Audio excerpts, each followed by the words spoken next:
नमस्कार दोस्तों, मैं किस्साबाज वाला लेकर आया हूँ विश्वविख्यात लेखकों की कहानियों का गुच्छा। दोस्तों, अगर हमारी कहानी आपको पसंद आए तो इसे लाइक, सब्सक्राइब और शेयर जरूर करें। तो आइए बिना देर किए शुरू करते हैं हम आज की कहानी। कहानी का शीर्षक है वापसी। इसे लिखा है उषा प्रियमवदा ने। गजधर बाबू ने कमरे में जमा सामान पर एक नज़र दौड़ाई। 2 बक्स, डोलची, बाल्टी। यह डिब्बा कैसा है गणेशी? उन्होंने पूछा। गणेशी बिस्तर बांधता हुआ कुछ गर्व, कुछ दुख, कुछ लज्जा से बोला। घरवाली ने साथ को कुछ बेसन के लड्डू रख दिए हैं। कहा बाबूजी को पसंद है। अब कहाँ हम गरीब लोग आपकी कुछ खातिर कर पाएंगे। घर जाने की खुशी में भी गजाधर बाबू ने एक विषाद का अनुभव किया। जैसे एक परिचित स्नेह, आदरमय, सहज संसार से उसका नाता टूट रहा हो। कभी कभी हम लोगों की भी खबर लेते रहिएगा, गणेशी बिस्तर में रस्सी बांधता हुआ बोला। कभी कुछ जरूरत हो तो लिखना गणेशी, इस अगहन तक बिटिया की शादी कर दो। गणेशी ने अंगोछे के छोर से आंखें पोंछी। अब आप लोग सहारा न देंगे तो कौन देगा? आप यहाँ रहते तो शादी में कुछ हौसला रहता। गजाधर बाबू चलने को तैयार बैठे थे। रेलवे क्वार्टर का यह कमरा, जिसमें उन्होंने कितने वर्ष बिताए थे, उनका सामान हट जाने से कुरूप और नग्न लग रहा था। आंगन में रोपे पौधे भी जान पहचान के लोग ले गए थे और जगह जगह मिट्टी बिखरी हुई थी। पर पत्नी बाल बच्चों के साथ रहने की कल्पना में यह बिछोह एक दुर्बल लहर की तरह उठकर विलीन हो गया। गजाधर बाबू खुश थे, बहुत खुश। 35 साल की नौकरी के बाद वह रिटायर होकर जा रहे थे। इन वर्षों में अधिकांश समय उन्होंने अकेले रहकर काटा था। उन अकेले क्षणों में उन्होंने इसी समय की कल्पना की थी जब वह अपने परिवार के साथ रह सकेंगे। इसी आशा के सहारे वह अपने अभाव का बोझ ढो रहे थे। संसार की दृष्टि में उनका जीवन सफल कहा जा सकता था। उन्होंने शहर में एक मकान बनवा लिया था। बड़े लड़के अमर और लड़की कांति की शादियां कर दी थीं। 2 बच्चे ऊंची कक्षाओं में पढ़ रहे थे। गजाधर बाबू नौकरी के कारण प्रायः छोटे स्टेशनों पर रहे और उनके बच्चे और पत्नी शहर में, जिससे पढ़ाई में बाधा न हो। गजाधर बाबू स्वभाव से बहुत ही स्नेही व्यक्ति थे और स्नेह के आकांक्षी भी। जब परिवार साथ था, ड्यूटी से लौटकर बच्चों से हंसते बोलते, पत्नी से कुछ मनोविनोद करते। उन सब के चले जाने से उनके जीवन में गहन सुनापन भर उठा। खाली क्षणों में उनसे घर में टिका न जाता। कभी प्रकृति के न होने पर भी उन्हें पत्नी की स्नेहपूर्ण बातें याद आती रहती। दोपहर में गर्मी होने पर भी 2 बजे तक आग जलाए रहती और उनके स्टेशन से वापस आने पर गरम गरम रोटियां सेकती। उनके खा चुकने और मना करने पर भी थोड़ा सा कुछ और थाली में परोस देती और बड़े प्यार से आग्रह करती। जब वह थके हारे बाहर से आते तो उनकी आहट पा वह रसोई के द्वार पर निकल जाती और उसकी सलज आंखें मुस्कुरा उठती। गजाधर बाबू को तब हर छोटी बात भी याद आती और वह उदास हो उठते। अब कितने वर्षों के बाद वह अवसर आया था जब वह फिर उसी स्नेह और आदर के मध्य रहने जा रहे थे। टोपी उतारकर गजाधर बाबू ने चरपाई पर रख दी। जूते खोलकर नीचे खिसका दिए। अंदर से रह रह कर कह कहूँ की आवाज़ आ रही थी। इतवार का दिन था और उनके सब बच्चे इकट्ठे होकर नाश्ता कर रहे थे। गजाधर बाबू के सूखे चेहरे पर स्निग्ध मुस्कान आ गई। उसी तरह मुस्कुराते हुए वह बिना खांसे अंदर चले गए। उन्होंने देखा कि नरेंद्र कमर पर हाथ रखे शायद गत रात्रि की फिल्म में देखे गए किसी नृत्य की नकल कर रहा था और बसंती हंस हंस कर दोहरी हो रही थी। अमर की बहू को अपने तन बदन, आंचल या घूंघट का कोई होश न था और वह उन्मुक्त रूप से हंस रही थी। गजधर बाबू को देखते ही नरेंद्र धप से बैठ गया और चाय का प्याला उठाकर मुंह से लगा लिया। बहू को होश आया और उसने झट से माथा ढक लिया। केवल बसंती का शरीर रह रहकर हंसी दबाने का प्रयत्न में हिलता रहा। गजाधर बाबू ने मुस्कुराते हुए उन लोगों को देखा, फिर कहा, क्यों नरेंद्र, क्या नकल हो रही है? कुछ नहीं बाबूजी, नरेंद्र ने सिर पिटा कर कहा।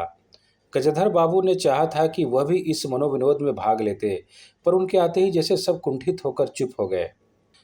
उससे उनके मन में थोड़ी सी खिन्नता उपज आई। बैठते हुए बोले, बसंती, चाय मुझे भी देना। तुम्हारी अम्मा की पूजा अभी भी चल रही है क्या?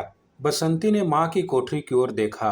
अभी आती ही होगी, और प्याले में उनके लिए चाय छानने लगी। बहू चुपचाप पहले ही चली गई थी। अब नरेंद्र भी चाय का आखिरी घूंट पीकर उठ खड़ा हुआ। केवल बसंती पिता के लिहाज में चौके में बैठी माँ की राह देखने लगी। गजाधर बाबू ने एक घूंट चाय पी, फिर कहा, बिट्टी, चाय तो फीकी है, लाई चीनी और डाल दूं। बसंती बोली, रहने दो, तुम्हारी अम्मा जब आएगी तब पी लूंगा।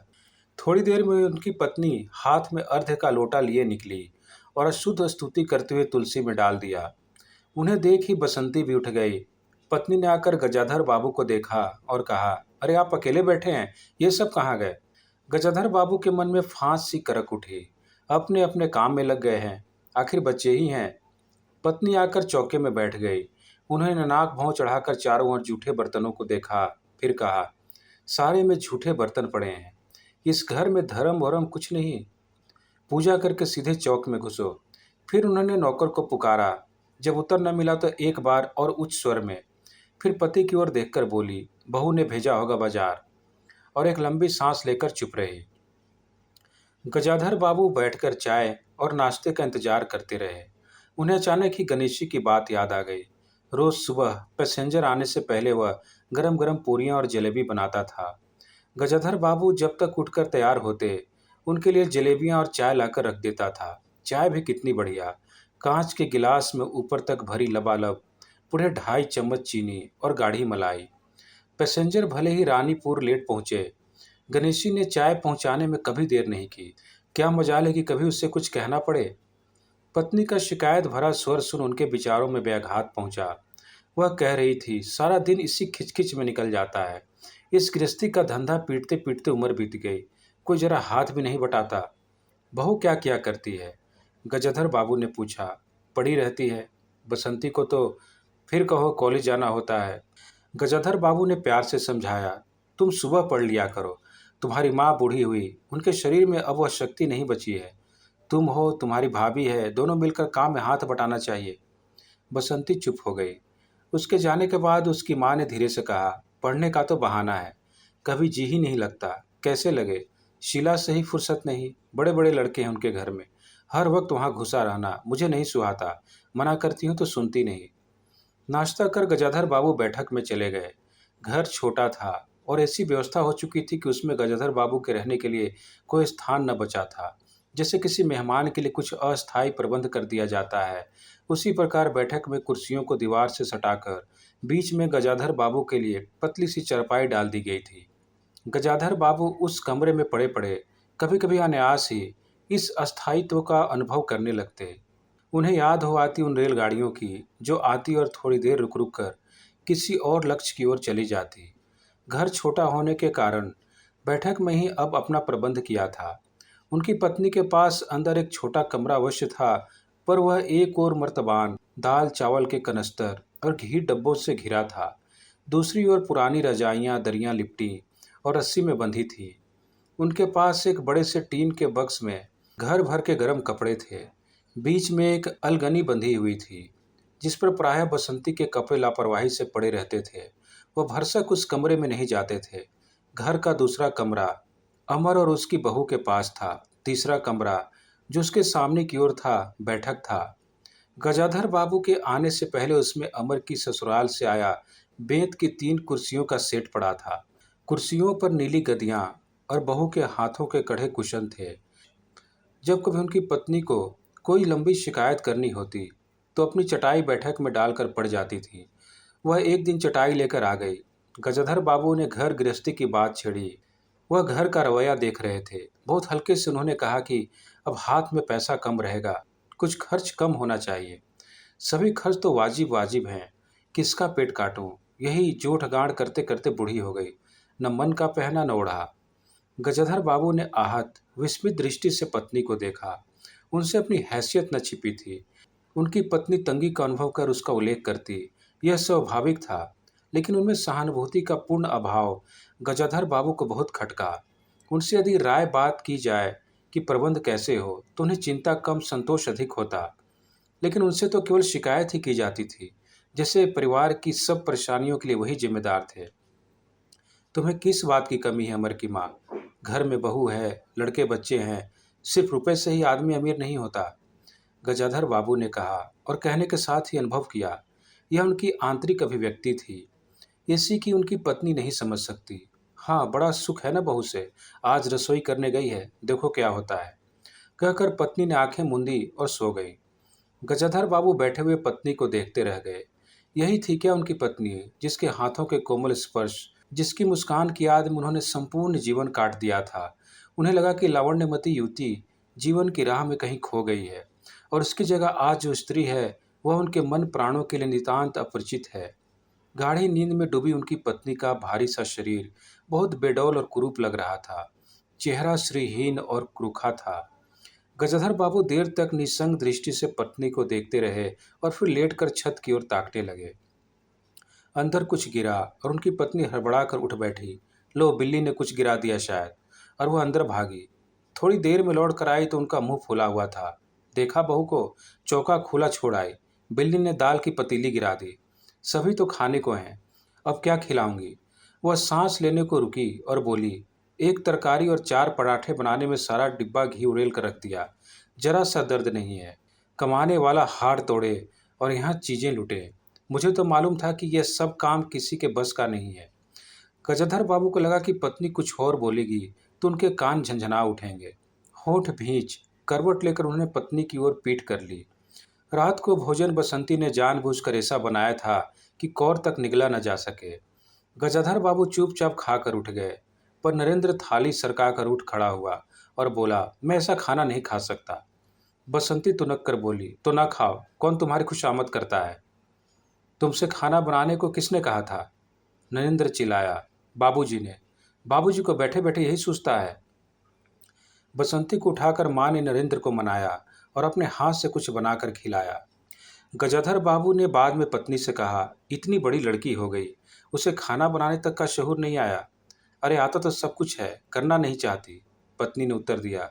अगली शाम माँ को रसोई में देख कपड़े बदलकर बसंती बाहर आई तो बैठक से गजाधर बाबू ने टोक दिया, कहाँ जा रही हो। पड़ोस में शीला के घर। बसंती ने कहा, कोई जरूरत नहीं है, अंदर जाकर पढ़ो। गजाधर बाबू ने कड़े स्वर में कहा। कुछ देर अनिश्चित खड़े रहकर बसंती अंदर चली गई। गजाधर बाबू शाम को रोज टहलने चले जाते थे। लौट कर आए तो पत्नी ने कहा, क्या कह दिया बसंती से, शाम से मुंह लपेटे पड़ी है, खाना भी नहीं खाया। गजाधर बाबू खिन्न हो आए। पत्नी की बात का उन्होंने कुछ उत्तर नहीं दिया। उन्होंने मन में निश्चय कर लिया कि बसंती की शादी जल्दी ही कर देनी है। उस दिन के बाद बसंती पिता से बची बची रहने लगी। जाना होता तो पिछवाड़े से जाती। गजाधर बाबू ने 1-2 बार पत्नी से पूछा तो उत्तर मिला, रूठी हुई है। गजाधर बाबू को रोष हुआ, लड़की के इतने मिजाज, जाने को रोक दिया तो पिता से नहीं बोलेगी। फिर उनकी पत्नी ने ही सूचना दी कि अमर अलग रहने की सोच रहा है। क्यों? गजाधर बाबू ने चकित होकर पूछा। पत्नी ने साफ साफ उत्तर नहीं दिया। अमर और उसकी बहू की शिकायतें बहुत थी। उनका कहना था कि गजाधर बाबू हमेशा बैठक में ही पड़े रहते हैं, कोई आने जाने वाला हो तो कहीं बिठाने को जगह नहीं। अमर को अब भी वही छोटा समझते थे और बेमौके टोक देते थे। बहू को काम करना पड़ता था और सास जब तब फूहड़पन पर ताने देती रहती थी। हमारे आने से पहले भी कभी ऐसी ही बात हुई थी? गजधर बाबू ने पूछा। पत्नी ने सिर हिलाकर बताया कि नहीं, पहले अमर घर का मालिक बनकर रहता था, बहू को कोई रोक टोक न थी। अमर के दोस्तों का प्रायः यहीं अड्डा जमा रहता था और अंदर से नाश्ता चाय तैयार होकर जाता था। बसंती को भी वही अच्छा लगता था। गजहर बाबू ने बहुत धीरे स्वर से कहा, अमर से कहो जल्दीबाजी की कोई जरूरत नहीं है। अगले दिन वह सुबह घूम कर लौटे तो उन्होंने पाया कि बैठक में उनकी चरपाई नहीं है। अंदर जाकर पूछने ही वाले थे कि उनकी दृष्टि रसोई के अंदर बैठी पत्नी पर पड़ी। उन्होंने यह कहने को मुंह खोला कि बहू कहाँ है, पर कुछ याद कर चुप हो गए। पत्नी की कोठरी में झांका तो अचार, रजाइयों और कनस्तरों के मध्य अपनी चरपाई लगी पाई। गजधर बाबू ने कोट उतारा और कहीं टांगने को दीवार पर नजर दौड़ाई। फिर उसे मोड़कर अलगनी के कुछ कपड़े खिसकाकर एक किनारे टांग दिया। कुछ खाए बिना ही चरपाई पर लेट गए। कुछ भी हो, तन आखिरकार बूढ़ा ही था। सुबह शाम कुछ दूर टहलने अवश्य चले जाते, पर आते जाते थक उठते थे। गजधर बाबू को अपना बड़ा सा क्वार्टर याद आ गया। निश्चिंत जीवन, सुबह पैसेंजर ट्रेन आने पर स्टेशन की चहल पहल, चीर परिचित चेहरे और पटरी पर रेल के पहियों की खटखट जो उनके लिए मधुर संगीत की तरह थी। तूफान और डाक गाड़ी के इंजनों की चिंगाड़ उनकी अकेली रातों की साथी थी। सेठ राम जी मल की मिल के कुछ लोग कभी कभी पास आ बैठते, वही उनका दायरा था, वही उनके साथी। वह जीवन अब उन्हें एक खोई निधि सा प्रतीत हुआ। उन्हें लगा कि वह जिंदगी द्वारा ठगे गए हैं। उन्होंने जो कुछ चाहा उसमें से उन्हें एक बूंद भी नहीं मिली। लेटे हुए वह घर के अंदर से आते विविध स्वरों को सुनते रहे। बहू और सास की छोटी सी झड़प, बाल्टी पर खुले नल की आवाज़, रसोई के बर्तनों की खटपट और उसी में दो गौरवों का वार्तालाप। और अचानक उन्होंने निश्चय कर लिया कि अब किसी घर की बात में दखल न देंगे। यदि गृह स्वामी के लिए पूरे घर में एक चारपाई के लिए जगह नहीं है तो यहीं पड़े रहेंगे। अगर कहीं और डाल दी गई तो वहाँ चले जाएंगे। यदि बच्चों के जीवन में उनके लिए कहीं स्थान नहीं तो अपने ही घर में परदेसी की तरह पड़े रहेंगे। और उस दिन के बाद सचमुच गजाधर बाबू कुछ नहीं बोले। नरेंद्र रुपए मांगने आया तो बिना कारण पूछे उसे रुपए दे दिए। बसंती काफ़ी अंधेरा हो जाने के बाद भी पड़ोस में रही तो भी उन्होंने कुछ नहीं कहा। पर उन्हें सबसे बड़ा गम यह था कि उनकी पत्नी में भी उनमें कुछ परिवर्तन लक्ष्य नहीं किया। वह मन ही मन कितना भार ढो रहे हैं, इससे वह अनजान बनी रही। बल्कि उन्हें पति के घर के मामले में हस्तक्षेप न करने के कारण शांति ही थी। कभी कभी वह कह उठती, आप बीच में न पड़ा कीजिए, बच्चे बड़े हो गए हैं, हमारा जो कर्तव्य था कर रहे हैं, पढ़ा रहे हैं, शादी कर देंगे। गजधर बाबू ने आहत दृष्टि से पत्नी को देखा। उन्होंने अनुभव किया कि वह पत्नी और बच्चों के लिए केवल धनोपार्जन के निमित्त मात्र हैं। जिस व्यक्ति के अस्तित्व से पत्नी मांग में सिंदूर डालने की अधिकारिणी है, समाज में उसकी प्रतिष्ठा है, उसके सामने वह दो वक्त भोजन की थाली रख देने से सारे कर्तव्यों से छुट्टी पा जाती है। वह घी और चीनी के डब्बों में इतनी रमी हुई है कि अब वही उसकी संपूर्ण दुनिया बन गई है। गजाधर बाबू उनके जीवन के केंद्र नहीं हो सकते। उन्हें तो अब बेटे की शादी के लिए भी उत्साह बुझ गया। किसी बात में हस्तक्षेप न करने के निश्चय के बाद भी उनका अस्तित्व उस वातावरण का एक भाग न बन सका। उनकी उपस्थिति उस घर में ऐसी असंगत लगने लगी थी जैसे सजी हुई बैठक में उनकी चरपाई थी। उनकी सारी खुशियाँ गहरी उदासीनता में डूब गई। इतने सब निश्चयों के बावजूद एक दिन बीच में दखल दे बैठे। पत्नी स्वभावानुसार नौकर की शिकायत कर रही थी, कितना कामचोर है, बाजार की भी चीज में पैसा बनाता है, खाने बैठता है तो खाता ही चला जाता है। गजधर बाबू को बराबर यह महसूस होता रहा था कि उनके घर का रहन सहन और खर्च उनकी हैसियत से कहीं ज़्यादा है। पत्नी की बात सुनकर कहते कि नौकर का खर्च बिल्कुल बेकार है, छोटा मोटा काम है, घर में 3 मर्द हैं, कोई न कोई कर देगा ही। उन्होंने उसी दिन नौकर का हिसाब कर दिया। अमर दफ्तर से आया तो नौकर को पुकारने लगा। अमर की बहू बोली, बाबूजी ने नौकर छुड़ा दिया है। क्यों? कहते हैं खर्च बहुत है। यह वार्तालाप बहुत सीधा सा था, पर जिस टोन में बहू बोली, गजधर बाबू को खटक गया। उस दिन जी भारी होने के कारण गजधर बाबू टहलने नहीं गए थे। आलस में उठकर बत्ती भी नहीं जलाई थी। इस बात से बेखबर नरेंद्र माँ से कहने लगा, अम्मा, तुम बाबूजी से कहती क्यों नहीं? बैठे बिठाए कुछ तो नहीं, नौकरी छुड़ा दिया। अगर बाबूजी यह समझे कि मैं साइकिल पर गेहूं रखकर आटा पिसाने जाऊंगा तो मुझसे यह न होगा। हाँ माँ, बसंती का स्वर था, मैं कॉलेज भी जाऊं और लौटकर घर में झाड़ू भी लगाओ, यह मेरे बस की बात नहीं है। बूढ़े आदमी हैं, अमर भुनभुनाया, चुपचाप पड़े रहे, हर चीज़ में दखल क्यों देते हैं? पत्नी ने बड़े व्यंग से कहा, और कुछ नहीं सूझा तो तुम्हारी बहू को ही चौके में भेज दिया। वह गई तो 15 दिन का राशन 5 दिन में बना कर रख दिया। बहू कुछ कहे इससे पहले वह चौके में घुस गई। कुछ देर में अपनी कोठरी में आई और बिजली जलाई तो गजधर बाबू को लेटे देखकर बड़ी सिटपिटाई। गजाधर बाबू की मुख मुद्रा से वह उनमें भावों का अनुमान न लगा सकी। वह चुप आंखें बंद किए लेटे रहे। गजाधर बाबू चिट्ठी हाथ में लिए अंदर आए और पत्नी को पुकारा। वह भीगे हाथ निकली और आंचल पोंछती हुई पास आ खड़ी हुई। गजाधर ने बिना किसी भूमिका से कहा, मुझे सेठ राम जी मल की चीनी मिल में नौकरी मिल गई है। खाली बैठे रहने से तो 4 पैसे घर में आए, वही अच्छा है। उन्होंने तो पहले ही कहा था, मैंने ही मना कर दिया था। फिर कुछ रुक कर जैसे बुझी हुई आग की चिंगारी में चमक उठे। उन्होंने धीमे स्वर में कहा, मैंने सोचा था कि बरसों से तुम सबसे अलग रहने के बाद अवकाश पाकर परिवार के साथ रहूंगा। खैर परसों जाना है, तुम भी चलोगी? मैं? पत्नी ने सक पका कर कहा, मैं चलूंगी तो यहाँ का क्या होगा? इतनी बड़ी गृहस्थी, फिर सियानी लड़की। बात बीच में काट गजाधर बाबू ने हताश स्वर में कहा, ठीक है, तुम यहीं रहो, मैंने तो ऐसे ही कहा था, और गहरे मौन में डूब गए। नरेंद्र ने बड़ी तत्परता से बिस्तर बांधा और रिक्शा बुला लाया। गजाधर बाबू का टीन का बक्स और पतला सा बिस्तर उस पर रख दिया गया। नाश्ते के लिए लड्डू और मठरी की डलिया हाथ में लिए गजाधर बाबू रिक्शे पर बैठ गए। दृष्टि उन्होंने अपने परिवार पर डाली, फिर दूसरी ओर देखने लगे और रिक्शा चल पड़ा। उनके जाने के बाद सब अंदर लौट आए। बहू ने अमर से पूछा, सिनेमा ले चलिएगा ना? बसंती ने उछल कर कहा, भैया हमें भी। गजहर बाबू की पत्नी सीधे चौक में चली गई। बची हुई मठरियों को कटोर दान में रखकर अपने कमरे में लाई और कनस्तरों के पास रख दिया। फिर बाहर आकर कहा, अरे नरेंद्र, बाबू की चरपाई कमरे से निकाल दे, उसमें चलने तक की जगह नहीं है। धन्यवाद।